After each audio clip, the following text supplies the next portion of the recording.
জন্মদিনের সকালটা আমি শুরু করলাম মায়ের কাছে গিয়ে। ভবতারিণী মা আমাদের গড়িয়াতে মন্দির, সেখানেই পুজো দিয়ে শুরু করলাম আমার আজকের দিনটা। তো প্রথমে আমি সুন্দর করে একটু সাজুগুজু করে নিয়েছি আর একটা নতুন শাড়ি পরে চলে গেলাম মায়ের কাছে পুজো দিতে, রিক্সা করে যাচ্ছিলাম তখন। আর তারপরে মিষ্টি, বড় একটা জবা ফুলের মালা, আলতা, সিঁদুর সব কিছু নিয়ে আমি পৌঁছে গেছি মায়ের কাছে।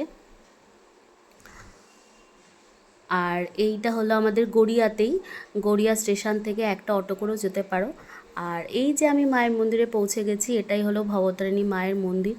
খুবই সুন্দর একটা মন্দির, আর মা না অপূর্ব, মানে মায়ের অপূর্ব তার রূপ। দেখো কি সুন্দর না মা, মানে এই মায়ের কাছে আমি প্রথম পুজো দিলাম, মন ভরে গেছে আমার। পুজো দিয়ে এত শান্তি পেয়েছি কি বলবো।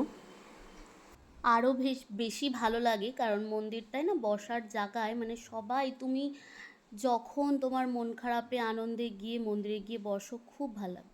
আর এই যে এটা হলো আমি মায়ের জন্য মালা নিয়ে গেছিলাম, যেটা ঠাকুরমশাই মায়ের পায়ে ছুঁয়ে ঘটে পরিয়ে দিলেন। তারপরেই আমাদের নাম গোত্র বলে, যে যে ওখানে গেছিলো মানে সবারই নাম গোত্র বলে মায়ের চরণে ঠেকিয়ে পুজো করিয়েছেন উনি। খুবই ভালো লেগেছে, মানে এটাই হলো সবথেকে শান্তি, জানো তো। তারপর আমরা অঞ্জলিও দিয়েছি, যেহেতু উপোস করেই গেছিলাম মায়ের কাছে পুজো দিতে। আর এই যে হলো মায়ের মন্দিরের চারপাশটা ঘুরে আসতে পারবে, খুব সুন্দর। তার সঙ্গে এই যে রামকৃষ্ণ সারদা মাও রয়েছেন।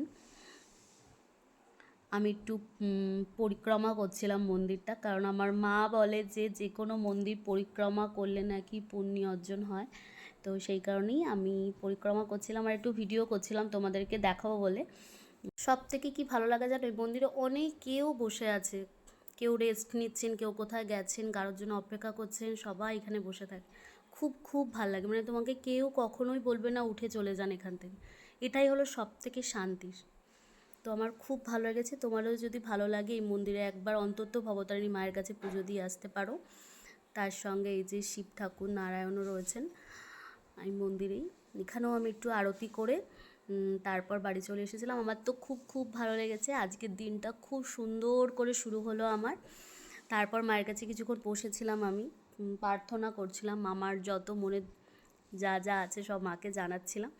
আর ফেরার সময় যে ফুলের দোকান থেকে নিজেকে গিফট করছে, জন্মদিন আমার ওর জন্য।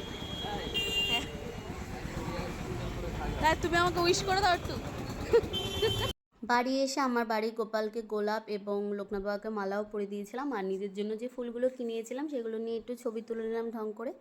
তো এই ছিল আমার বার্থডে সকালটা, ভীষণ ভীষণ ভালোভাবে শুরু করলাম। তো ছোটদের আমার ভালোবাসা, বড়দের আমার প্রণাম। চলো এখন টাটা, দেখা হবে আবার নতুন একটা ভিডিওতে।